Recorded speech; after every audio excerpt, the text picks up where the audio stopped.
La psychanalyse, je pense que la moindre des choses, c'est de la mettre à la portée de chacun. Voilà. Bonjour et bienvenue sur le podcast dans lequel les psys vous partagent leur histoire. Les cliniciens que vous entendez ici vous racontent leur parcours, leurs rencontres et vous dévoilent cette mise au travail intime et nécessaire, ce nouage indispensable entre vie professionnelle et personnelle. Parce qu'entendre les cicatrices d'un autre ne se fait pas sans une réflexion sur les siennes, bienvenue sur Histoire de Psy.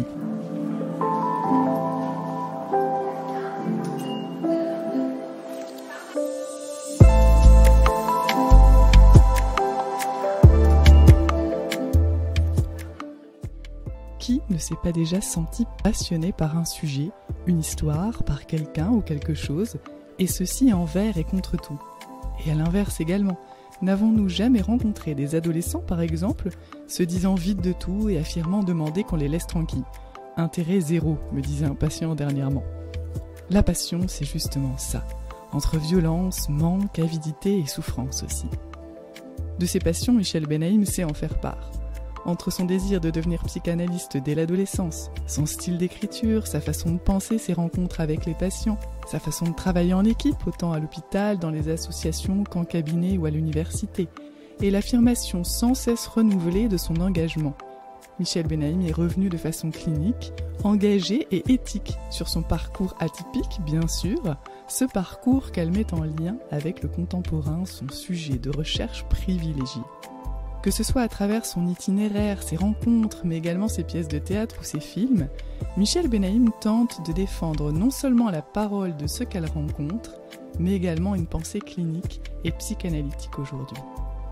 Alors mettez une nouvelle fois de côté le joli cabinet psychanalytique parisien et partez à partir des récits cliniques de Michel Benaïm à la rencontre de sujets à la rue, en détresse, en précarité, en souffrance psychique et physique, ou encore en errance dans des quartiers dits sensibles.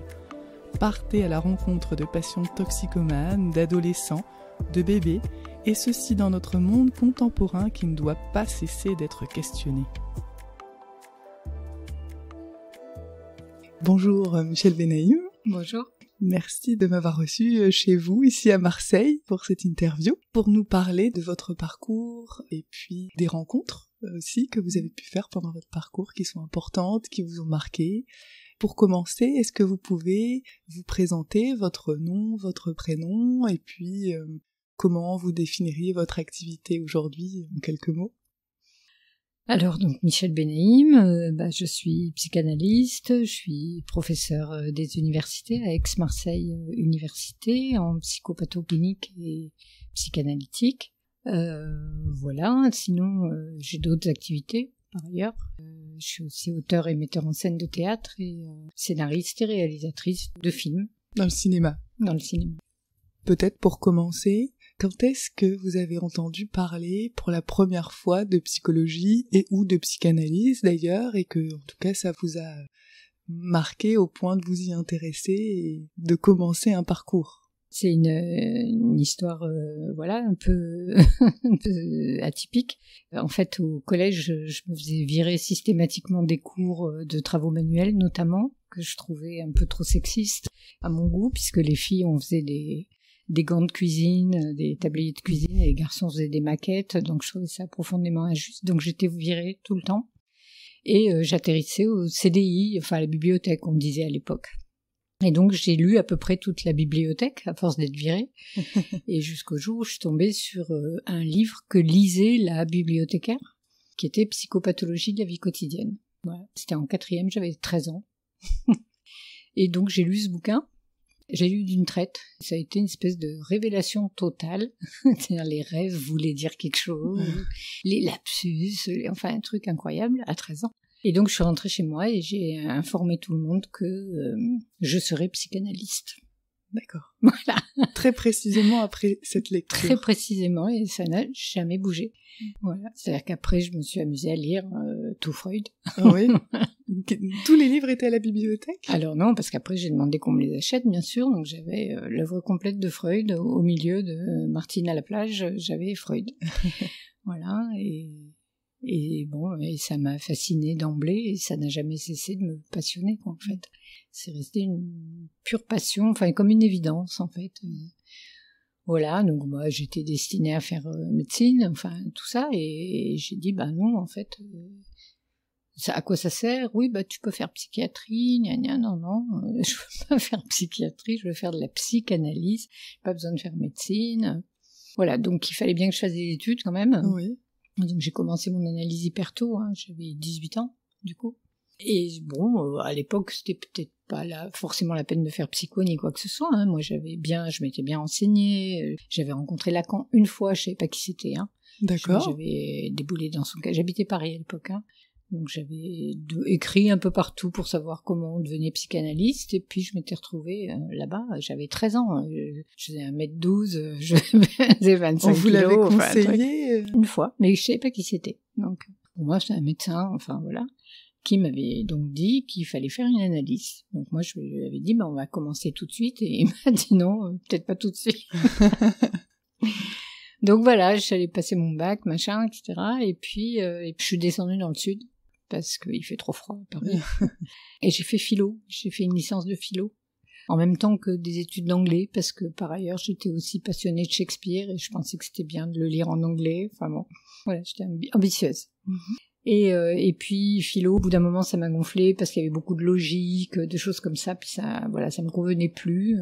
Et donc je dis souvent, je suis descendue d'un étage à la fac, il y avait au 6e philo, 5e psycho, donc je suis allée en psycho.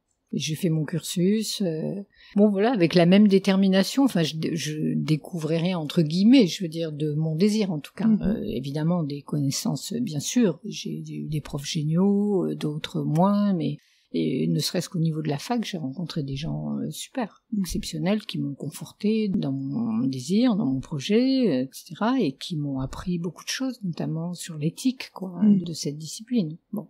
Parce qu'il devait y avoir un décalage entre votre désir de devenir psychanalyste et puis les cours de psycho à la fac. Les premières années, il y avait un sacré décalage parce que j'en pouvais plus, quoi, la physio, les stats, les machins. Bon.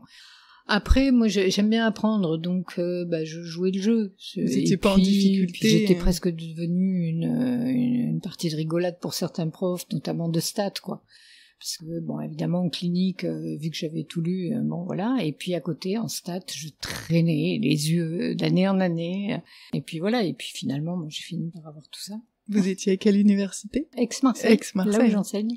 Voilà, donc une fois que j'ai eu mon diplôme, je suis allée travailler assez facilement alors, hein, finalement, votre diplôme. Oui, tranquille, j'ai fait un cursus. À part pour les stats, mais sinon... les stats, à l'époque, on pouvait passer d'une année à l'autre en traînant des yeux d'avant. On peut plus maintenant avec la réforme LMD. Oui, voilà. tout à fait. Mais de mon temps, on pouvait. Du coup, je me suis traînée des yeux de stats de première année jusqu'à la fin, quoi, jusqu'à ce qu'un jour, là je peux le dire maintenant parce qu'elle est à la retraite, la prof de stats m'avait dit « Je peux plus te supporter, triche. On a l'examen, là, c'est moi qui surveille, triche. » Donc j'ai triché, une copine m'a aidée, j'ai fini par avoir 10 en stats, et par, voilà. Bon, avec des stages aussi pendant vos études? Alors beaucoup de stages, et ça aussi, ça a été des rencontres géniales parce que bon, à l'époque, c'était l'âge d'or de la psychanalyse en psychiatrie, hein. Oui. Donc j'ai été dans des services, voilà, où on laissait travailler les psychologues, ou même on les portait un peu vraiment, on portait leur travail, quoi, hein. Moi, j'ai eu affaire à des médecins-chefs, des psychiatres d'avant, des vrais. Des gens qui n'empiétaient pas sur le terrain et qui étaient d'une ouverture. Après, j'ai eu cette chance, je sais pas si c'était comme ça partout, mais moi j'ai eu beaucoup de chance. Et le dernier stage que j'ai fait, que je n'arrivais pas à terminer parce que j'avais pris en charge des patients, dont un notamment, et que je ne pouvais pas lâcher, donc j'ai continué longtemps ce stage après mon DESS à l'époque. D'accord.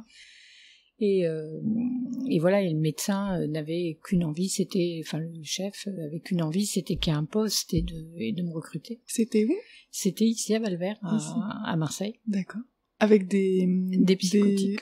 Hôpital psychiatrique classique, adulte, voilà. Et bon, moi j'adorais ça, j'étais bien à l'hôpital psychiatrique, avec les fous, j'étais dans mon élément, j'adorais ça, c'était, voilà. Donc quand j'ai eu mon diplôme, j'ai passé les concours, machin, et j'ai travaillé à l'hôpital psychiatrique d'Aix. où j'ai été détachée sur l'extra-hospitalier dans un CMP et un CATTP à Miramas. Miramas, c'est une ville un peu sinistrée sur le plan de l'emploi, enfin, etc. Et on construisait à l'époque, ils ont construit ce CMP, ce CATTP au milieu d'une cité qui était surnommée le Bronx. Donc je me souviens qu'au recrutement, le jury me dit « ça vous fait pas peur, machin ?» Et en fait, moi, j'ai vécu 15 ans à Sarcelles, donc non, en fait. Voilà, donc bon, finalement, j'ai eu ce poste. En tant que fonctionnaire, alors, c'est fonctionnaire, ça exactement. Ouais, j'ai eu le concours. Très rapidement, alors. Alors, il y a eu quelques années où j'ai fait 10 000 trucs, des revues psychanalytiques, j'ai bossé dans des trucs, diététicienne, de machin, enfin, j'ai fait plein de petits temps de boulot jusqu'à passer ce concours, quoi. Et voilà, donc j'ai bossé dans cet hôpital pendant 6-7 ans.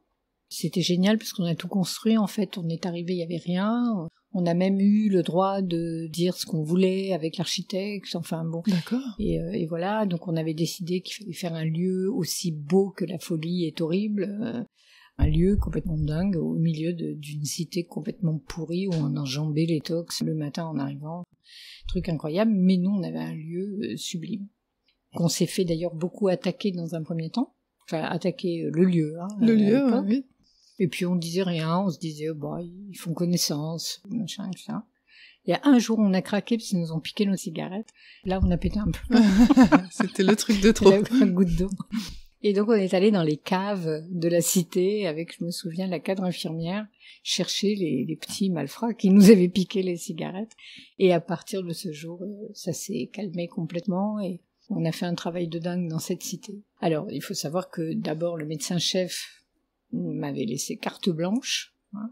L'équipe soignante était fabuleuse, c'est-à-dire tout le monde était dans la psychanalyse, voilà, la plupart en analyse eux-mêmes, enfin bon. Donc on avait une espèce d'entente, d'approche de la psychose et tout, enfin c'était génial, c'était vraiment génial, donc on a bien travaillé là. Il n'y avait pas de procédure, de protocole, vous pouviez créer. On faisait ce qu'on voulait à l'autre bout là-bas, à 60 km de Marseille et d'Aix, et c'était super, on travaillait avec plein de partenaires en plus, les lycées, il y avait des problèmes avec les ados, les suicides, les machins, enfin on était partout.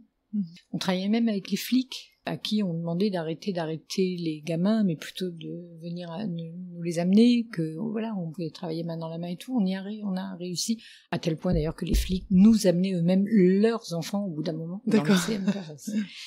Voilà, donc c'était vraiment l'âge d'or, hein, tout ça. Et un jour, j'ai reçu un coup de fil du médecin-chef où j'avais fait mon stage en DESS. Oui. Qui me dit, je vous avais dit quand vous êtes parti du stage que si un jour j'avais un poste, il serait pour vous, donc j'ai un poste. Je dis, ça fait 7 ans. Je croyais que je suis à côté du téléphone à attendre votre coup de fil. Il me dit, moi, j'avais promis, je vous le dis. Et en fait, j'y suis allée parce que la route était quand même compliquée pour aller à Miramas et que c'était... Au bout d'un moment, on prend des risques quand on fait beaucoup de routes tous les jours. Voilà. Puis vous étiez attendu de l'autre côté. Et du coup, voilà, donc je suis partie et je suis allée donc dans cet hôpital à Marseille où j'ai été détachée sur la Ciotat. Mais la Ciotat, c'est moins loin que Miramas. D'accord. C'est 20 minutes. Et là, pareil, un truc de fou, c'est-à-dire que ils ont ouvert la structure. Donc là, de nouveau, on a participé avec l'architecte. Enfin, j'ai eu une chance de fou en psychiatrie. Hein. Et donc, on a construit un hôpital de jour. Alors, je sais pas si vous connaissez la Ciotat, mais on l'a construit sur une petite colline et mon bureau avait vue sur la mer, quoi. Vous voyez, pareil, on voulait un truc magnifique. Enfin voilà. Et là, j'y ai travaillé une 12aine d'années. Donc c'était pas avec le médecin-chef en question qui vous avait rappelé? C'était son service, c'était son extra-hospitalier. Oui. Voilà. Et donc, alors, lui, pareil, m'a même confié quasiment la moitié de la responsabilité de l'hôpital de jour avec la psychiatre, qui était elle-même psychanalyste. L'équipe complètement dans l'analyse. Dans notre infirmerie, je peux le dire maintenant, on n'avait pas de médicaments, on avait des bouteilles de champagne quand on faisait la teuf. Voilà, pour vous dire. Il n'y avait pas besoin de médicaments. En tout cas, nous, c'était pas notre truc. Ouais. Voilà. Donc, bon, on n'était pas non plus complètement dupes. Il y avait des fois où on hospitalisait les gens en temps plein, mais c'était quand même assez rarissime. On avait des façons de faire avec l'équipe infirmière qui était géniale pour contenir les choses le plus possible pour que les gens ne tournent pas à l'hôpital. Bon, vous avez voilà. Un exemple de rencontre justement qui a pu vous marquer? Un jeune patient schizophrène, très fou, qui délirait tout le temps, qui était magnifique, un jeune homme absolument magnifique, mais qui délirait vraiment beaucoup en permanence, qui évidemment ne voulait pas de traitement ni quoi que ce soit, donc nous on maintenait tout ça, on contenait tout ça dans l'hôpital de jour, tout le monde était très contenant, on fonctionnait un peu sur le modèle de la psychothérapie institutionnelle, on avait des réunions communautaires, on avait voilà, beaucoup de bienveillance, de contenance, de paroles, tout le temps, enfin, donc voilà. Et puis c'est monté, et en même temps que son délire montait, qui devenait quand même menaçant, pas sur nous, mais sur son entourage familial, et où, bon, on s'est dit, il faudrait quand même pas qu'il décapite la grand-mère, c'était son projet, bon, on savait plus trop quoi faire, et en même temps, comme souvent dans la psychose, il se retrouvait dans une incurie de pire en pire. Moi, pendant les entretiens, il s'enlevait les poux comme ça de la tête, il se levait, les jetait délicatement dans ma poubelle, enfin, pour vous dire dans quel état. Et on voulait toujours pas l'hospitaliser, on avait toujours l'espoir qu'on allait arriver à faire quelque chose à l'extérieur, quoi, et du coup, je me souviens, j'ai appelé le médecin-chef, je lui ai dit, je voudrais monter une nouvelle activité, il y avait longtemps, quoi, je lui ai dit de la balnéothérapie. Donc bon, on a envoyé une infirmière se former, en balnéothérapie, on a installé la baignoire. On a pu laver le patient en lui faisant faire de la balnéothérapie, enfin bon, voilà, des histoires comme ça, j'en ai 10 000. Hein, j'imagine. Mais ça, c'était jouable parce que ce médecin, parce que cette équipe, là, parce que l'ambiance à l'époque, quoi. Oui. C'est-à-dire aujourd'hui avec l'ARS, enfin, on est fermé en une demi-journée, quoi. Vous voyez, c'est dommage parce que ça marchait bien.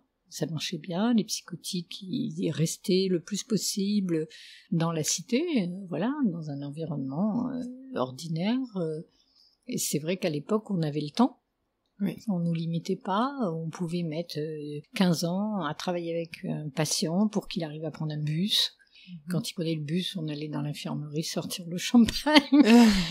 Voilà, bon, aujourd'hui, tout ce que je vous raconte, c'est Moyen-Âge, hein, ça n'existe plus. Quand je raconte ça aux étudiants, ils en ont les larmes aux yeux de regret, de ne pas pouvoir vivre ça, quoi. De ce qui s'est perdu. Ah ben, eux, ils voient des gens attachés, hein, donc voilà. Le service dont vous parlez, il n'existe plus? Alors si, il y a toujours l'hôpital de jour à la Ciotat, mais je ne sais pas comment ça fonctionne maintenant. Bon, le médecin-chef dont je vous parle est à la retraite depuis longtemps. Et vous êtes partie de ce service-là? Alors, après, donc pendant tout ce temps, moi j'étais très bien. Moi, ce que je voulais, c'était travailler avec les psychotiques dans un hôpital psychiatrique. Donc j'étais parfaitement bien. Sauf que, entre-temps, j'ai écrit des bouquins. Et entre-temps aussi, alors là, cette fois sur le plan plus intello, j'ai travaillé avec des analystes, avec des profs, notamment avec Jean-Jacques Racial, que j'avais rencontré quand je faisais mon mémoire de maîtrise, Master 1, et moi j'étais en admiration totale sur les travaux de Jean-Jacques Racial, et du coup, lui, ce qu'il voulait, c'était que je fasse une thèse.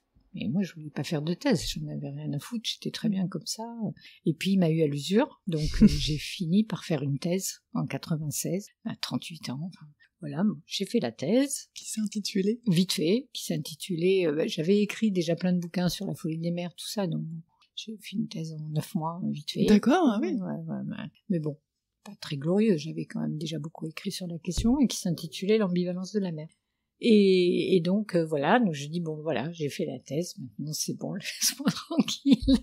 Donc, ok, et puis non, il a pas lâché l'affaire, il faut que tu rentres à la fac, machin. Et c'était l'idée peut-être derrière le fait de vous pousser à faire une thèse. Bien sûr. Et donc, moi disant, non, moi j'ai fait ce métier et ces études pour être à l'hôpital, c'est la clinique qui m'intéresse. Oui, mais c'est égoïste, il faut transmettre, etc. Et puis, en psychiatrie, le déclin a commencé, voilà, jusqu'à arriver à la catastrophe actuelle. Et j'ai senti le vent tourner. Et là, je me suis dit, bon, ça va pas être possible, en fait, avec ce que je suis et mon caractère, de toute façon. Ça va finir en bain de sang, je vais dégommer le directeur de l'hôpital, enfin, ça va être horrible, donc il vaut mieux que je parte. Donc après, moi j'avais des conditions, hein, c'était ex ou rien, hein, il était hors de question que je m'exile à Poitiers ou je sais pas quoi. Enfin, au-dessus d'Avignon, nous c'est le pôle Nord, hein, vous savez ici. Donc voilà. Et donc il y a eu un poste à Aix, pareil, Jean-Jacques Racial, une grande rencontre, un télo, hein, vraiment très importante dans mon parcours, a poussé pour que je présente ma candidature. Et puis j'ai présenté ce poste et je l'ai eu. Donc en 2004, j'ai quitté l'hôpital en larmes. Oui. En larmes, vraiment. Donc après combien d'années dans votre service entre les deux hôpitaux, ça fait une vingtaine d'années quand même en psychiatrie, quoi. Et donc les patients me disant, persuadés que j'allais dans un service où j'allais les abandonner pour aller voir d'autres malades. Enfin, c'était terrible. Et puis je les ai réunis, je leur ai expliqué que je n'allais pas du tout voir d'autres malades, que eux, comme malades, me convenaient très bien, mais qu'il fallait que je forme des gens qui pourront à leur tour travailler avec des malades comme eux. Ça, ils ont compris. Et donc, voilà, on a fait une grande fête avec les patients. Quand je suis partie, j'ai eu 4 millions de cadeaux des patients. Voilà, mais je suis quand même partie en larmes et je suis arrivée à la fac, comme maître de conf. Oui. Et là, j'ai retrouvé comme collègues des profs que j'avais eus, moi, quand j'étais jeune. Et sachant que jusque-là, vous n'aviez pas eu des enseignements ou des TD. Si, quand même. J'avais quand même eu des charges de cours à Nice, à Marseille, enfin à Aix, voilà, qui m'étaient données par des profs que j'avais eus à l'époque. D'accord. Mais voilà, les charges de cours, ça me convenait bien, c'était bien. Je mettais mon grain de sel.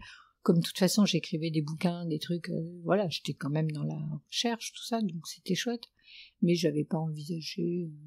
Donc en 2004, j'arrive à Aix, et là, un des profs que j'avais eu jeune, qui devenait mon collègue, me dit bon, ben c'est très bien que t'arrives, je te donne la responsabilité du master. En arrivant ? En arrivant. Je dis mais moi j'y connais rien à la fac, rien, je sais pas comment ça marche, tu vas apprendre tranquillement sur le tas. Okay. Donc je me suis retrouvée avec la responsabilité du master en arrivant. Je l'ai gardé 14 ans. Qui s'intitulait comment le master ? Déjà master de psychanalyse à l'époque, déjà. Puisque moi je suis arrivée en fait l'année où on est passé à l'MD. Ah oui. Donc le nom a été donné à ce moment-là, le nom du labo aussi, du labo de recherche, il y avait le mot psychanalyse dedans. Bon. Donc vous diriez non pas la licence, mais le master en tant que tel. Voilà, j'étais responsable du master. Et c'est vrai que j'ai jamais enseigné en première et deuxième année, peut-être j'ai fait quelques TD de deuxième année, mais vite fait. Et après, j'ai enseigné en deuxième semestre de L3, notamment en master, quoi, master 1, master 2, voilà. Avec des cours précis, la psychopathologie.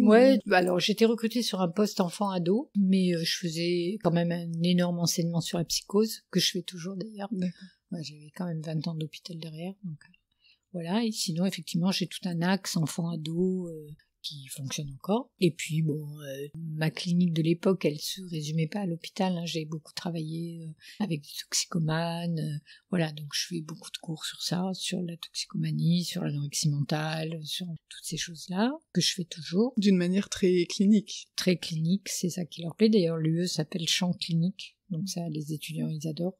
Et puis, Jean-Jacques Racial m'a pas lâché, bien sûr. Il était prof à la fac aussi, avec moi.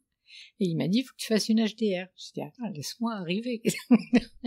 non, faut que tu fasses une HDR, Donc j'ai fait une HDR. L'habilitation à diriger les recherches. Pourquoi, alors? Parce qu'il voulait que je sois professeur, en fait. Pour asseoir votre carrière universitaire, en quelque sorte. C'était vraiment, il a été là du début jusqu'à la fin, quoi. Vraiment, il a porté un truc. Et voilà, donc j'ai fait une HDR en 2007, et en 2010, il y a eu un poste, je me suis présentée et j'ai eu. Toujours au même endroit. Toujours au même endroit. De toute façon, je bougeais pas. Hein. Pas question de s'exiler. C'était hors de question. Non, j'étais pas assez. Vous savez, il y a des gens, ils veulent faire ça, c'est leur projet, c'est leur carrière. Ah oui. Bon, moi non, c'était pas. Moi, c'était les psychotiques, mon truc, et les ados. Et puis après, transmettre quelque chose voilà, sur la psychose. Mais j'allais pas m'exiler. En aucun cas. Comme quand on écrit, on transmet. Voilà. Après, en plus, pour passer toutes ces qualifs, il faut écrire, je sais pas combien d'articles, machin. Donc c'est bon, il faut au moins 10 articles. Oui. Je transmettais largement. Oui, donc, c'est vrai. Voilà. Et du coup, voilà, je me suis retrouvée prof en 2010. Bon, ce qui n'a rien changé à ce que je suis, hein, si ce n'est qu'effectivement, je fais plus les présidences de jury de bac, quoi. Ça, c'est cool. Et quand il y a des petits maîtres de conf qui arrivent, je les martyrise. Non, je rigole. Mais à place aux jeunes. Voilà. Avec une activité clinique à côté, une autre activité, vous parliez d'autres choses. Au niveau de la clinique, évidemment, j'ai mes patients. En libéral. Et puis... ça doit changer de la psychose, justement. C'est clair. Donc, c'était compliqué pour moi, parce que moi, j'aime beaucoup un peu les cliniques extrêmes, sinon. Le cabinet, c'est sympa, parce qu'on maintient quand même la psychanalyse classique. Classique, c'est un mot qui me va mal, mais bon, quand même. Mais sinon, il faut qu'il y ait un peu des défis, sinon je m'ennuie, en fait.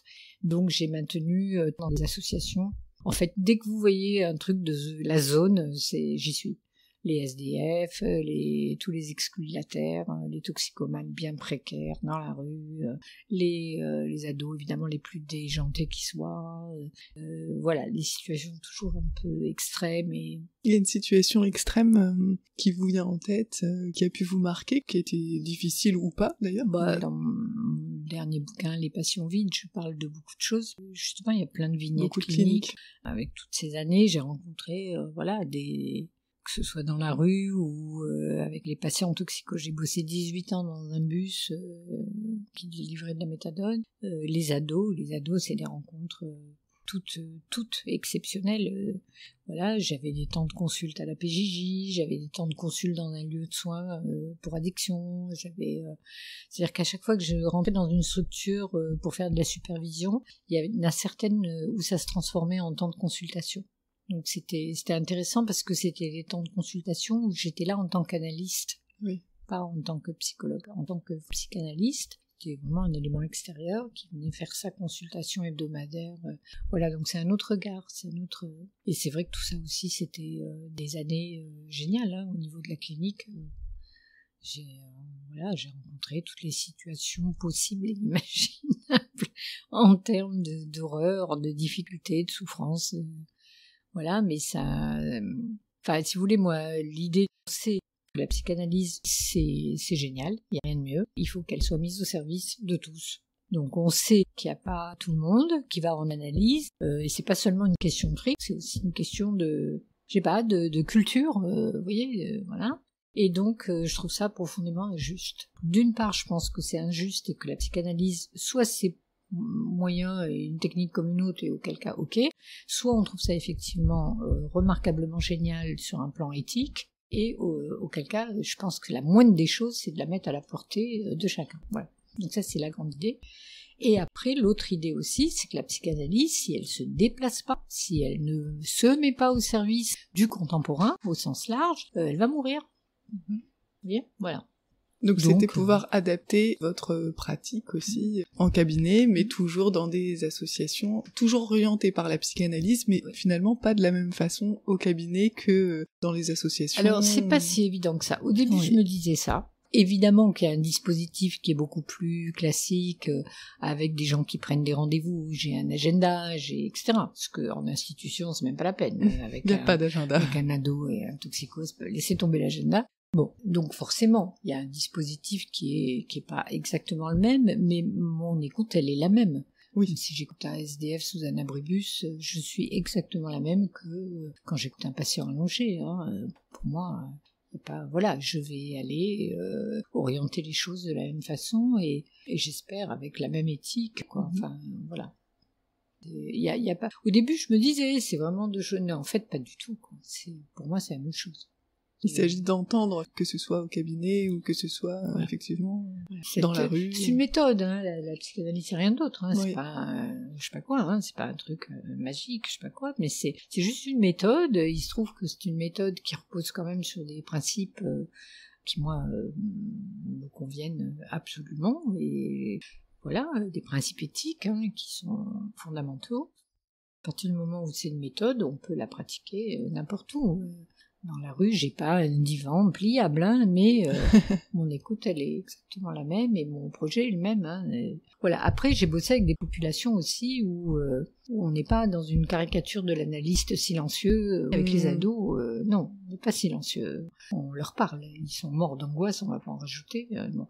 Donc, on va présentifier des choses du côté du langage, du côté du sujet. Bon. Tout ça, en fait, ça se nourrit.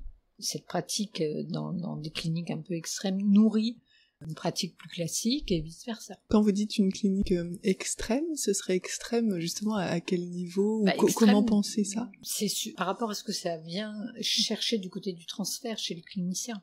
C'est ça qui est extrême, parce que aujourd'hui, toute la clinique est extrême. Les gens vont pas bien, c'est le moins qu'on puisse dire, et en cabinet, ils vont pas bien non plus. Hein. Le nombre de phobies depuis le confinement et de crises d'angoisse chez les enfants de 3 ans depuis le confinement, c'est délirant. Hein. Voilà, donc tout le monde va très très mal. Donc c'est pas ça l'extrême. C'est bien sûr qu'il y a des situations extrêmes en termes de... Il y a un excès de réel dans un migrant. Je travaille beaucoup avec des MNA maintenant. Quand il s'est fait violer 12 fois en Libye, ça s'appelle le réel, hein, c'est pas un fantasme. Hein, voilà, bon, il faut faire aussi avec ça. Mais c'est surtout ce que ça vient convoquer chez le clinicien d'extrême du côté du transfert. L'extrême, c'est l'extrême du transfert, en fait. C'est-à-dire que ça vient nous chercher dans des zones qu'on mobilise pas habituellement. Mmh. Et, à mon avis, qu'on doit mobiliser si on veut entendre l'autre, quoi. Voilà, donc c'est particulier, c'est une clinique particulière et... Qui met à l'épreuve, c'est ça? Qui met à l'épreuve le clinicien. Je pense que de toute façon, quand on n'entend pas, c'est parce qu'on on résiste, hein. C'est pas le patient, hein, voilà, bon, ça c'est pas très original, hein. Freud l'avait dit, mais je pense que là, c'est plus vrai que jamais, en fait. Dans certaines situations voilà. Aussi. Je pense qu'il n'y a rien d'indicible, je crois qu'il y a de l'inentendable parfois, voilà. C'est un peu comme ça que je renverse un peu les choses. Voilà, c'est ces cliniques-là qui m'intéressent, qui me permettent d'écrire, qui me permettent de faire, y compris des pièces et des films, hein. C'est à partir de tout ça, hein, bien sûr. Hein. C'est-à-dire qu'il y a des moments où, si vous voulez, les choses sont tellement horribles dans la clinique qu'il est arrivé un moment après les patients vides où je me suis dit, mais je sais plus comment le dire. Il faudrait que, je sais pas, que je peigne, que je... Bon, j'ai essayé de peindre, je m'éclate bien, mais franchement, je ne suis pas peintre. Je me suis dit, Lacan, il dit que le rempart contre l'horreur, c'est la beauté. Je me suis dit, mais il faut écrire, mais beau. Voilà, et la beauté, c'est le théâtre, c'est le cinéma, la littérature. Voilà, donc j'avais fait déjà un bouquin de nouvelles il y a longtemps, hein, pour écrire justement cette clinique, mais sous une forme de fiction, avec un style qui allait à l'encontre complet des points d'horreur que j'évoque dans ces nouvelles. Et là, les 2 pièces aussi, les 2 pièces que j'ai montées pour Avignon, il y en a une qui s'appelle 13 novembre et qui fait référence à la question du soin, en fait, hein, du rapport à l'autre et du soin, voilà, qui fait dialoguer 3 époques, 1945, 1986, les années sida terribles, parce que j'ai beaucoup travaillé dans le champ du sida, et 2015, les attentats, évidemment. Voilà, donc j'ai essayé de faire dialoguer ces époques-là avec une réflexion...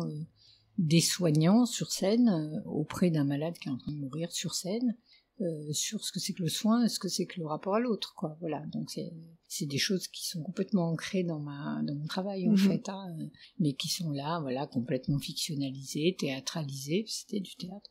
Et puis l'autre pièce qu'on a pour Avignon, ça s'appelle Les Fils d'Antigone, et en fait c'est Antigone d'aujourd'hui, hein, qui se met en tête de sauver tous les mineurs qui se noient en Méditerranée. C'est une espèce de tragédie grecque 2023, quoi. Des pièces dans lesquelles vous avez joué ou que vous avez surtout que j'ai écrites et mises en scène. Non, moi je joue pas, je mets en scène. Non, j'ai eu des chouettes comédiens qui ont joué ces 2 pièces, qui ont été très impliqués, c'était chouette. Il y a alors question de transmission aussi, c'est faire transmettre à celui qui va jouer ce que vous avez voulu. Et d'ailleurs, la mise en scène, elle a consisté essentiellement en ça, parce que moi, c'est pas mon métier, hein, metteur en scène, hein, donc voilà.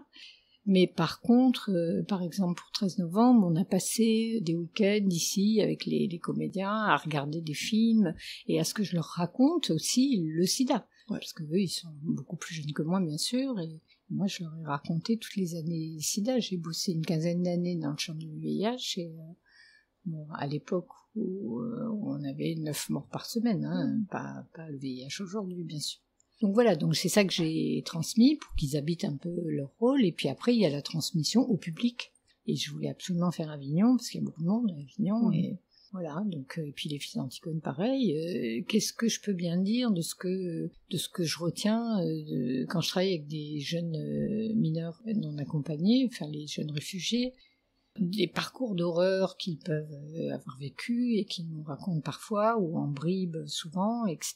Et de la posture dans laquelle ils sont un peu traumatiques, voilà. Je me suis dit que peut-être comme ça, c'était à la fois peut-être une façon de faire entendre les choses, de le dire lyriquement, voilà. Et puis, c'était aussi une façon pour moi de pouvoir continuer à entendre aussi ces patients-là, quoi. Oui, c'est ça. Voilà, donc on a fait ces 2 pièces, et là, ce que j'essaye de faire, là, c'est un film sur des ados, dont un adolescent qui sera le fil, un peu, qui est polytraumatisé. D'accord. Qui parle d'une rencontre que vous avez faite, ou c'est... Oui. Tout ce que je raconte partout dans mes fictions sont des mixtures de rencontres. J'invente rien, en fait. Je suis même bien en dessous de la vérité. De ce qui peut être entendable par le public aussi. Ouais. Mais je pense que franchement, je présenterai la vérité aujourd'hui. Personne ne prendrait ni le scénar ni la pièce en me disant « Oh là là, c'est quoi cette imagination ?» Un peu trop. Donc j'y vais doucement. Elles sont hard, les pièces, elles sont super hard. En plein confinement, après le temps de sidération, je me suis dit, bon, tu as du temps, fais quelque chose. Oui. Donc j'ai écrit des pièces. Oui, puisque vous avez eu cette période, effectivement, où il était plus possible d'aller à l'université. C'est ça, puis complètement enfermé, quoi. On peut pas sortir du tout. Et là, du coup, plus de possibilité de pratique clinique aussi, j'imagine. Par téléphone. Par téléphone. En fait, j'ai monté avec quelques collègues une plateforme, au départ, téléphonique, pour les soignants. D'accord. Parce qu'on pensait que c'était plus utile que de les applaudir au balcon. Ouais. On s'est dit qu'ils avaient peut-être des choses à dire, donc on a monté cette plateforme, on a fait une permanence en fait téléphonique, et on a eu pas mal de coups de fil de soignants, y compris d'autres pays d'ailleurs, de Suisse, voilà, des gens, des soignants dans l'état que vous imaginez, qui nous appelaient. On a eu des profs. Il faut savoir qu'à Marseille, ce confinement a été une catastrophe pour les quartiers nord par exemple. Il y avait des gosses qui ne mangeaient plus, puisqu'ils mangeaient à la cantine d'habitude, mais il n'y avait plus d'école, ils ne mangeaient plus, il n'y avait pas d'argent à la maison, il y a des cités que vous imaginez même pas à Marseille au niveau de la précarité. Voilà, le trafic était bien diminué aussi, donc il n'y avait plus d'argent. Oui. Il y a quand même toute une économie qui repose là-dessus. Bon, voilà, ce sont des réalités locales, et du coup, je me souviens de profs qui m'appelaient en larmes, quoi, en larmes. On leur demandait de faire cours en Zoom à des gamins. Enfin, ils mangent pas les gamins de Zoom. Il n'y a pas d'ordi, il n'y a pas n'importe quoi.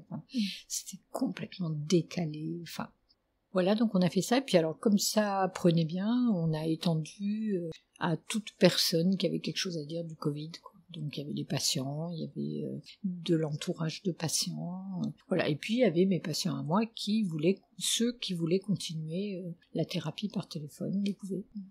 Et pour vous, ça a changé quelque chose par téléphone? Ça a été plus compliqué? Non, ça n'a rien changé? Alors, non, c'est pas tellement le téléphone qui a changé quelque chose. Bon, après, on peut évidemment travailler sur la question de la voix et de la présence en corps, quoi, de l'analyste qui est importante, machin, etc. Ok. Bon, là, il y avait un élément de réel auquel on était soumis comme eux, donc bien sûr. c'était pas...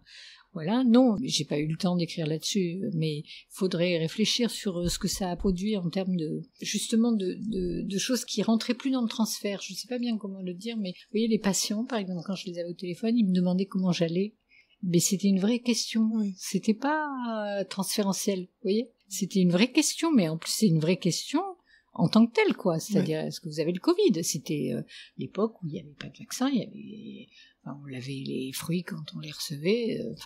Puis on avait le nombre de morts à la télévision chaque jour. On avait peur. Oui. Enfin, je sais pas vous, mais moi j'avais la trouille. Bien sûr. Voilà. Donc il y a eu des choses comme ça, étonnantes qui sont apparues avec cette épidémie qui était inédite. Et je me suis dit, on est soumis au même réel. On n'est jamais soumis au même réel que le patient.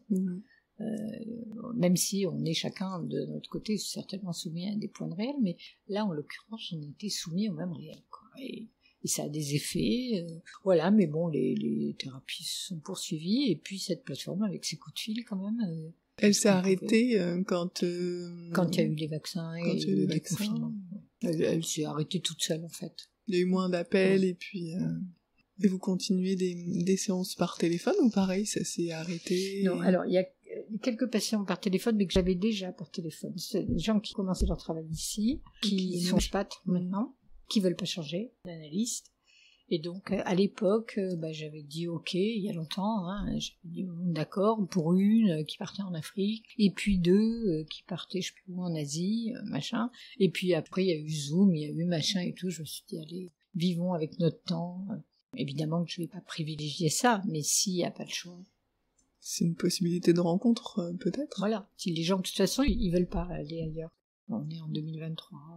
De toute façon, il faut aussi, s'adapter. Hein. De toute façon, même la psychanalyse classique, c'est plus exactement, je sais pas moi, les ados, on communique par texto, voilà, et c'est bien, ça fait de la contenance, il y a un fil, ils en abusent jamais, c'est quelque chose d'une continuité comme ça, pour certains qui sont en des chaos quand même pas possible, c'est pas rien quand même ce fil et tout. De pouvoir vous envoyer un texto. Ah oui, et puis des fois il m'envoie une blague, une vanne, attends, je te connais pas la meilleure, il me raconte une blague, et moi je réponds lol, et puis voilà, vous savez, la continuité d'existence de Winnicott, aujourd'hui elle est sur les textos, mais on fait avec les objets de notre temps. Hein. Puis le téléphone, c'est présent.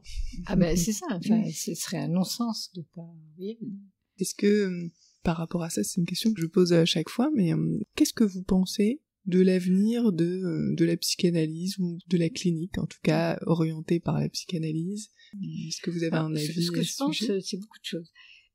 D'abord, ce que je vous ai dit tout à l'heure, je pense qu'il faut... Mais enfin, elle le fait quand même beaucoup plus qu'avant maintenant. D'abord, il faut qu'elle sorte du bureau, c'est bon. Qu'elle sorte du bureau avec le divan, ouais. Et... que ça perdure, ça bien évidemment, hein, ça c'est notre base, mais je pense qu'il faut la mettre au service du contemporain, de la clinique contemporaine. Vous savez, au début, moi, quand j'ai commencé à travailler dans le champ du VIH, on me disait, mais ça, c'est pas notre problème, le corps est concerné, c'est pas notre question. Si, ça va l'être, en fait. Voilà. Donc, comme je trouvais pas d'écho à l'époque, hein, je vous parle de ça des années 85, je trouvais pas d'écho avec les collègues, du coup, je me suis barrée dans les associations, AID, ACT UP, vous voyez, voilà, j'avais de quoi réfléchir, Bon, maintenant, c'est une évidence. Vous savez, le gros concept, genre, ils ont découvert le fil à Cooper, l'allée vers. Cool. Bon, écoutez, tant mieux que ça existe maintenant, hein, mais moi, je pense qu'à ça. Après, je pense que faut qu'on se calme. Soit on pense que la psychanalyse, effectivement, marche, que ce qu'on dit, est effectivement, c'est vrai, c'est-à-dire, elle soigne rien du tout, hein, la psychanalyse, mais enfin, elle sauve un peu des gens, quand même, hein. Je le constate dans la clinique, oui. Voilà, ça sauve. Bon. Donc soit on est d'accord avec ça, et auquel cas on se dit qu'elle peut pas mourir, du coup. Bon. Soit on est d'accord avec le discours ambiant, comme quoi c'est, je sais pas, une théorie ou une méthode loufoque, je sais pas comment. Donc c'est pas mon avis, évidemment. Du coup, je me dis, une fois qu'ils auront fait le tour des comportementalistes, des neuro je sais pas quoi, et du bien-être et de l'EMDR, ils y reviendront. Hein, voilà, puisque elle marche. C'est un passage, finalement, en quelque sorte. J'espère. Après, il y a une autre chose qui me fait espérer ça, c'est que plus ils attaquent la psychanalyse, plus on a des patients. Donc, moi je veux bien, mais les gens, ils veulent des analyses. Alors, il y a un truc qui nous a fait beaucoup de bien, c'est la série en thérapie. Oui, c'est vrai. Série en thérapie. Nous, on se tue à écrire des articles. Tout le monde s'en tape. Eux, ils font une série extraordinaire, faut le dire. Et là, les demandes affluent. J'ai vu en thérapie, je veux faire une analyse. Ok. Pas de problème. Bon, voilà. Qu'est-ce qu'ils ont, à votre avis, entendu en thérapie? Je pense, je sais pas, une authenticité peut-être, quelque chose comme ça, une disponibilité, une authenticité de cet analyste. Hein, après ils ont pas pris n'importe qui, ils ont pris un comédien qui est à fond dans la psychanalyse, qui a fait des débats avec nous partout, y compris quand on se bat pour le statut des psychologues et tout ça, il est là, ce comédien. Hein, voilà, donc bon. Il a habité son rôle pour diverses raisons, pas seulement parce que c'est un bon acteur, mais aussi parce qu'il est à fond dans ces questions-là, donc ça c'était chouette. Bon, je pense que c'est des super réalisateurs, hein, hyper bien foutus. Je pense que c'est le fait que ça dure le temps d'une séance, qu'il y ait ces répétitions comme ça, ce fil comme ça qui se déroule, et puis il y a l'humanité de cet analyste. En fait, moi, je l'adorais, cette analyse, c'est aussi taré que moi, il fait n'importe quoi avec moi. J'étais ravie, il est génial, il fait n'importe quoi. c'est super. Voilà, alors bon, je me suis pas tapé des patients, hein, mais de me lever en séance pour aller accompagner quelqu'un à l'hôpital, je vois pas où est le problème, en fait. Voilà. Cette authenticité qui a dû toucher les gens. Oui, d'entendre aussi sa vie personnelle. Oui, c'est ça, c'est un être humain, par ailleurs. Il est en proie lui aussi à des questionnements. À des choses extrêmes, justement. Extrêmes. Il va lui aussi parler de, voilà, qu'est-ce que je fais pas. Donc chez le contrôleur. Enfin, il y a beaucoup de vérité, je trouve, là-dedans. Il y a de l'humour aussi quand même. Enfin, il y a une réplique culte quand même dans cette série quand la patiente, elle lui parle, elle est à l'avocate, et machin, et puis puis à un moment, il lui dit oui, mais votre mère, machin, puis elle dit 2-3 choses, puis elle s'arrête, elle lui dit attendez, je suis quand même pas venue ici pour vous parler de ma mère, et il lui répond vous seriez bien la première. Oui. Ça, c'est une réplique culte. Enfin, je trouve, mais je pense que ça a des accents de vérité, tout ça, qui ont touché les gens. Et les gens, ils sont beaucoup en détresse, hein, quand même. Donc après, voilà, qui se raccrochent à une série plutôt qu'à un article qu'ils liront jamais parce que c'est des revues qualifiantes, ACL, machin, Impact Factor, truc, ils y auront jamais accès. Voilà, mais n'empêche que ça, ils y ont accès, et tant mieux. Donc moi, je veux bien tous ces méchancetés là sur la psychanalyse, mais n'empêche que ça n'a pas l'air d'impacter. Mes collègues sont pleins à ras-bord, donc je veux bien. Après, il y a aussi toute une partie de personnes qui viennent, avec des enfants notamment, qui ont fait le tour. Ils ont fait les bilans et les machins et les trucs neuro et le QI et la HPI et HPE et HPC. Voilà, et puis ça va toujours pas. Et souvent ils arrivent et vous êtes notre dernier espoir. Des choses comme ça quand même. Voilà. Donc je sais pas ce que va devenir la psychanalyse. Je pense que nous on maintient un truc à l'université. Pour l'instant, ça passe. À chaque fois qu'il y a réhabilitation du master, du labo, etc., en fait, les jurys sont étonnés. On vient de se faire expertiser là, le labo. On ne vend jamais notre ammoniac. Là, on est très clair. Et en fait, ils sont très impressionnés par notre production, par le travail qu'on fait, même si dans les experts, il y en a plein qui sont absolument pas cliniciens ni quoi que ce soit, mais je sais pas, il y a une espèce de respect un peu vous voyez, on n'est pas des fantaisistes, des feignasses, enfin bon, on travaille quoi, il y a une vraie recherche, mes collègues, enfin voilà, vous en avez interviewé d'autres, c'est des bosseurs quoi. Je sais pas, Marie-Jean Sauré, son œuvre elle est magistrale, Malval, comment on fait avec les autistes sans Malval quoi, enfin, vous voyez, bon, donc tout ça, quand même, bon. Après, moi, le seul petit regret que j'ai, c'est que peut-être faudrait être un petit peu plus politique, quand même. Voilà. Bon, il y en a certains, mais pas assez, pas beaucoup, pas assez. Plutôt comme Roland Gori, alors. Voilà. Donc, il y a Roland, il y a Marie-Jean Sauré. Voilà, il y en a, hein. Oui, il y en a quelques-uns, Sidi Ascofaré, enfin, tous ces gens qui le sont depuis le début, en fait. Voilà. Bon, Roland Gori, lui, là, vraiment, là, maintenant, il est dans la radicalité, il a raison, avec ce qu'il est, sa brillance, il peut y aller, et tant mieux, il nous fait beaucoup de bien. Voilà, et c'est vrai qu'il y en ait plus, parce qu'on n'est pas au-dessus du monde, nous les analystes, hein, on est dans le monde, et voilà, et je pense qu'une dimension militante serait la bienvenue. Moi, j'arrive pas à concevoir autrement. Hein. Pour moi, c'est lié. Sinon, au lieu de travailler dans la rue, j'irais m'installer dans le 16e arrondissement de Paris et j'aurais une villa avec piscine aujourd'hui. Vous voyez, bon, voilà, ça m'intéresse pas. Ça m'intéresse pas du tout. Après, il faut relire aussi les projets de Freud. Hein. Freud, au début, il disait ça, quoi. Il disait, ouais, ma méthode, elle est géniale. Elle a des effets. Il faut qu'on aille voir les pauvres, eux ils viendront jamais, il faut qu'on y aille, machin. Bon, après il y a eu le nazisme, donc ça l'a empêché là-dedans, hein, mais c'était son projet. Hein. Tout ce qu'il a ouvert, les cliniques, etc. Voilà, enfin tout ça c'était la même projection. Voilà. Vous dites de transmettre ça aux étudiants. Oui, c'est ça. La transmission, c'est peut-être ce qui a orienté votre parcours, d'abord par l'écriture et ensuite dans l'enseignement. Ouais. Après, je m'éclate avec les étudiants. Autant tout ce qui est administration, j'ai envie de mourir. Il y en a beaucoup. Là, moi, je me suis délestée de tout, hein, mais...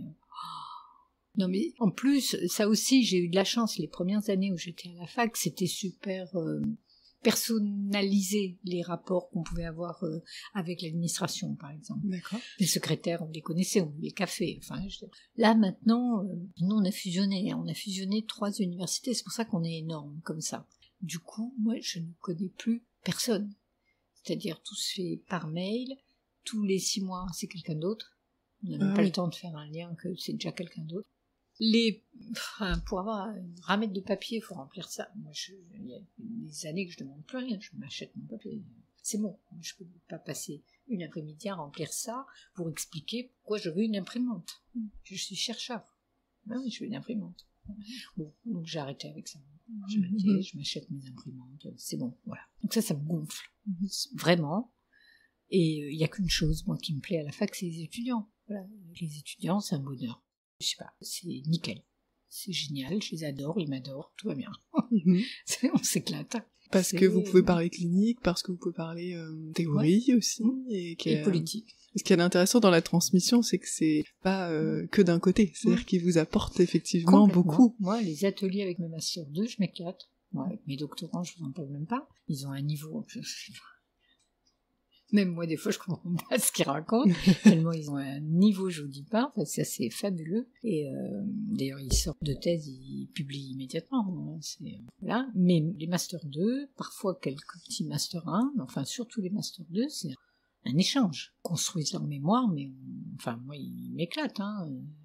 Parfois, ça vous amène à repenser des rencontres ou vous auriez un exemple où justement ça vous a... pas vraiment la clinique, mais en tout cas ouvrir des perspectives théoriques et des façons... Alors, mon axe, c'est le contemporain. Donc forcément, c'est toutes les questions brûlantes qu'on traverse et que traversent les patients, évidemment. Et du coup, ce sont mes propres chantiers de recherche à moi. Du coup, quand on travaille tout ça avec les étudiants, ça m'ouvre des perspectives pas possibles, autant que eux, évidemment, ça leur apporte des possibilités de penser les choses. Voilà, donc ça, c'est génial. Ça, c'est super. C'est ce qui fait qu'on continue. Oui, exactement. Ah oui, parce que là, je pourrais être à la retraite. À chaque fois, je me dis, bon, allez, encore un peu, parce que les étudiants... apportent beaucoup. Ouais, c'est cool. Bon, voilà, j'irai jusqu'au bout pour... j'aurais formé quelques promos. Après, je sais pas ce que deviendra cet enseignement. Bon, après, j'ai une équipe qui est très chouette, mais qui travaille pas sur les mêmes thèmes que moi. On verra. Peut-être pour finir par la clinique, par des questions cliniques, vous avez dit que la psychanalyse, ça sauve. Est-ce que vous pourriez nous parler d'une rencontre qui peut en rendre compte, justement Je pense à un jeune homme qui est arrivé avec des crises d'angoisse... comment dire, je sais pas, le mot angoisse avait dû être inventé pour lui, je sais pas. Bon, et on a commencé un travail, mais c'était pas évident du tout. Il y avait tellement d'angoisse. Parfois, je leur demande d'ailleurs d'aller voir un de mes collègues et de prendre un traitement, parce que j'ai pas envie qu'il meure. Voilà. C'est rare, mais ça arrive, et je l'autorise complètement, je n'ai rien contre le traitement. Et puis, avec un travail un peu acharné, avec beaucoup d'inquiétude, contre-transférentielle, avec cette impression de marcher sur un fil, ce jeune homme. Je pense que la psychanalyse l'a sauvé, mais il le dit en plus, il clame partout. Je pense que ça l'a sauvé. Ça lui a sauvé la vie au sens propre. Après, il y a des choses plus complexes. Là, c'est très clair. Ce mec, il était mort, je pense, s'il n'y avait pas eu l'analyse. Bon, voilà. Après, il y a des choses plus complexes. J'ai envoyé un article à une revue sur ça, justement, sur le transfert aujourd'hui, où je donne des exemples de situations. Je ne sais pas s'il sera pris, il doit être en lecture, là, cet article. S'il sort, ce sera dans la clinique méditerranéenne. Alors ça, c'est un peu autour de ce que j'expliquais tout à l'heure, c'est-à-dire de cet extrême du transfert que ça vient de convoquer et où on veut bien se laisser convoquer à cet endroit, Donc je donne l'exemple notamment d'une patiente qui n'arrivait pas à avoir d'enfant, c'était le drame de sa vie. Bon voilà, et je savais plus trop par quel bout prendre les choses, parce que tout allait bien dans sa vie. Il n'y avait rien, tout allait bien. Et où je sais pas où ça m'a convoqué, mais je lui ai quand même demandé ce qu'il en avait été de sa famille. C'était une jeune femme, donc elle n'avait pas vécu bien sûr, mais ce qu'il en avait été de sa famille sous la dictature. Et bon voilà, et là il y a quelque chose qui est sorti d'anodin pour elle, sauf que quand elle s'est entendue le dire, ça a tout débloqué. Là, je dis, la psychanalyse sauve. J'ai rien soigné, il n'y avait rien à soigner. Mais dans cette seconde de la rencontre comme ça, transférentielle, et de l'engagement de l'analyste quand même, c'est ce que je développe dans les passions 1, un engagement thérapeutique. Je pense que là, c'est un engagement qui va au-delà de l'engagement purement clinique habituel, quoi. Y a un truc qui peut émerger, quoi, donc sorti l'histoire d'une tante qui est revenue des tortures de Pinochet, etc., stérile, et qui s'appelait comme elle, qui avait le même prénom. Elle le savait, mais ça, hors transfert, hors analyse, à quoi ça sert de le savoir? À rien, la preuve. Là, hop, il y a un truc qui est sauvé à 100 ans. On a 2 gosses, au Chili, je vais la voir quand je vais au Chili. Voilà. Ça c'est, je vous parle de cet exemple parce que je l'ai mis dans l'article que j'ai proposé là. Il y en aurait plein. Dans les rencontres avec les MNA, c'est compliqué. Ils parlent pas beaucoup au début, ils sont un peu sidérés quand ils débarquent. Pas quand ils sont là depuis un certain temps, mais quand ils débarquent. Et là, c'est au feeling. J'ai pas de théorisation de ça, mais c'est à la feeling clinique où je vais balancer un truc comme ça, au milieu du silence, quoi. Et où ça peut faire rencontre, quoi, à ce moment-là. Et là, il y a quelque chose qui peut s'autoriser du côté des larmes, du côté de l'émotion, du côté de la pacification avec ses affects, quoi, qui sont complètement mis de côté pour survivre. Voilà, des choses comme ça. Après, en toxicomanie, il y en a eu plein, plein de choses. De peut-être aussi parfois, avec ces patients extrêmement détruits sur tous les plans, y compris corporels, je sais pas, moi, je suis très branchée Lacan, mais je suis très branchée Winnicott aussi. Et donc Winnicott, il m'aide beaucoup dans la clinique. À quel niveau? Au niveau de sa préoccupation de l'autre, là. Le holding, mais version 2023, dans la clinique adulte, dans la rue, quoi, vous voyez, un truc. Voilà, ces patients à qui j'ai mis des petits pansements, vous voyez, un truc. Et où ça marche, quoi, quand même, il y a un truc, voilà. Ça demande vraiment à se déloger, quand même, à se déplacer, à se déloger, et avec la même écoute, la même posture, il y a zéro débordement, voilà, mais, voilà, et c'est pour ça qu'il me plaisait le thérapeute en thérapie, il fait n'importe quoi. Et j'adore ça. Soit on fait ça, soit effectivement on va mourir. Voilà, puis de toute façon les patients ils viennent plus, 3 fois par semaine, je sais pas quoi, machin, un peu d'argent d'abord, enfin, faut arrêter de délirer. Il y en a avoir quoi, 4-5 comme ça, mais les autres, sinon ça n'a pas de sens, finalement, non plus. Aucun sens, on n'est pas hors monde, on est dans ce monde, et on travaille avec ça. Voilà, avec toutes les questions sociales, vous voyez, que les gens posent. Je sais pas, j'ai des patientes actuellement, elles ont des Covid longs, elles sont dans des dépressions. Il n'y a rien d'autre que le Covid long, quoi. Des femmes qui étaient en thérapie, en analyse, voilà, les choses allaient bien, enfin, et vraiment, il n'y a pas ni précarité ni que dalle, tout va très bien. Le Covid long, une espèce de... Vous savez, le Covid long, comment ça se manifeste? Tout va bien, puis tout à coup, il y a une espèce de plombage, là, de fatigue qui leur tombe dessus, et elles n'arrivent plus à rien faire. Ou alors, tout à coup, elles se sentent essoufflées, elles croient qu'elles vont mourir. Étouffées, et elles ont rien médicalement. Et donc les médecins leur disent c'est un Covid long. Et vous savez les états de dépression dans lesquels ça met ces personnes. Donc ça, il faut composer avec le sujet, mais aussi avec ce point de réel, quoi. Et si on contourne ce point de réel, on est à côté de nos pompes. Voilà. Bon. Donc voilà, tous les jours, il y a des choses comme ça nouvelles qui arrivent. Les phobies des adolescents. Ils veulent plus mettre le nez dehors depuis le confinement, mais ils font pas le lien. Et alors pendant le confinement, ils voulaient sortir, sinon ils allaient tuer leur père et leur mère, machin. Qu'est-ce que c'est? Alors ils appellent ça phobie scolaire, phobie sociale, phobie je sais pas quoi. Enfin, c'est juste de l'angoisse, quoi. Et qu'est-ce que c'est que cette angoisse? Enfin bon, voilà. Ça, je trouve ça fort intéressant, très stimulant. Voilà, il y a plein de recherches à faire là-dessus. Il s'agit peut-être effectivement d'être assez créatif pour transmettre ça de différentes façons.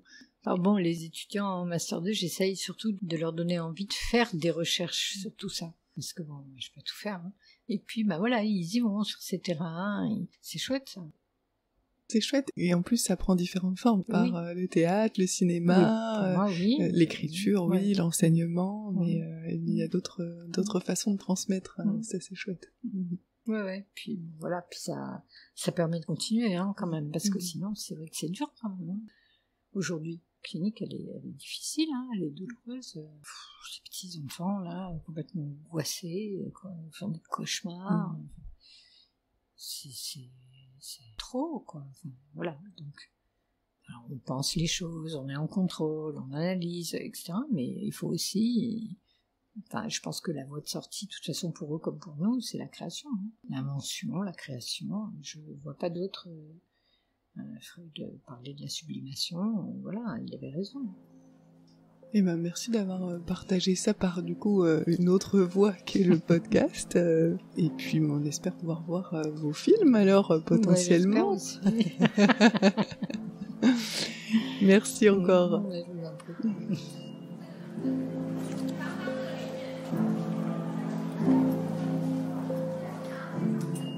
Impossible de rester insensible à la parole et donc à l'engagement de Michel Benaïm, qui ne cesse de tenter d'interpeller les autres pour continuer à travailler et à réfléchir ensemble.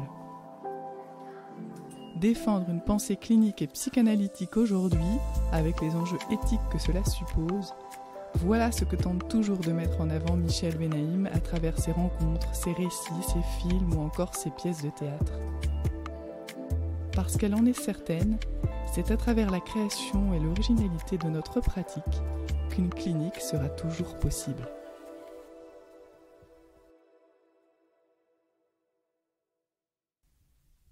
Histoire de psy, ça vous a plu ? Suivez-nous sur Instagram à histoire.2.psy.